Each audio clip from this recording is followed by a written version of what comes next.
আসসালামু আলাইকুম ভিউয়ার্স, আপনারা সবাই কেমন আছেন? আলহামদুলিল্লাহ আমি ভালোই আছি। একটু মন উদাস হলেই নিজের বাড়িতে প্রিয়জনদের সাথে সময় কাটানোর জন্য চলে আসি। তার ব্যতিক্রম আজও হয়নি। গিয়েছিলাম একটু শ্বশুর বাড়িতে এবং বাবার বাড়িতে, শাশুড়িকে দেখতে এবং মায়ের সাথে দেখা করতে। আসলে আপনজনদের সাথে আপনজনদের সান্নিধ্য মানুষকে কতটা প্রফুল্ল করে সেটা জেনে আপনজনদের সাথে সময় কাটান তারাই বুঝতে পারেন। দেখুন, এই যে কুমড়ো ফুলের মতো সজীব সতেজ, দেখতে যেরকম সুন্দর লাগছে, আসলে প্রিয়জনদের সাথে যখন সময় কাটাই তখন বেশ ঠিক মনটা এরকমই প্রফুল্ল এবং এরকমই সতেজ হয়ে ওঠে। ছোট ননদ লাউ গাছ, কুমড়ো গাছ, সিম গাছ, বেগুন অনেক সবজি করেছেন, তারই থেকে কিছু লাউ শাক এনে ভর্তা করে খাইয়েছেন।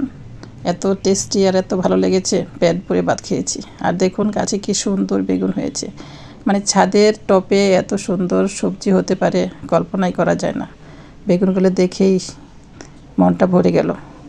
আর এর মধ্যে থেকেই কিছু শাক আবার আমি বাবার বাড়িতেও নিয়ে গিয়েছিলাম। দেখুন ধনে শাকগুলো কি সুন্দর হয়েছে, তার সাথে ছিল পালং শাক, আরও নানা রকমের শাক। মানে নিজের হাতে বোনা বাড়ির মধ্যে এরকম শাক হবে, তাও ছাদের টপে, তা দেখে যেরকমই হোক দেখেই মনটা ভরে যায়। আমার তো খুব ভালো লেগেছিল। আর এই শাকগুলো খেতেও কিন্তু স্বাস্থ্যসম্মত এবং খুব মজা হয়। তারপর আরেকটা গাছে হয়েছে সুন্দর পেঁপেগুলো ছোট রয়েছে, আস্তে আস্তে বড় হবে, মানে ভাবতেই ভালো লাগছে। শহরের বাড়িতে অল্প জায়গার মধ্যে এত সুন্দর সবজিগুলো করেছে, আমার দেখে এত ভালো লাগছে। আর সেই যে বললাম কুমড়ো শাক নিয়ে এসে কুমড়ো শাক ডাল বাটা দিয়ে এই বড়াটা করেছিলাম। এটা আমাদের ফ্যামিলির সবার খুব প্রিয়, খুব মজা হয়েছিল। সবাই মিলে আমার বাবার বাড়িতে নিয়ে এসেছিলাম, সবাই মিলে খুব মজা করে খেয়েছি। সেই জন্য আমার ছোটো ননদের কাছে কৃতজ্ঞ, কারণ ও এত সুন্দর করে না বললে হয়তো এরকম সুন্দর একটা সময় কাটানো কিংবা এত ভালো লাগার খাবারগুলো খেতে পারতাম না। খুব অল্প সময়ের জন্য হলেও প্রিয়জনদের সান্নিধ্য আমাকে অনেক উদ্যমী করে তুলবে।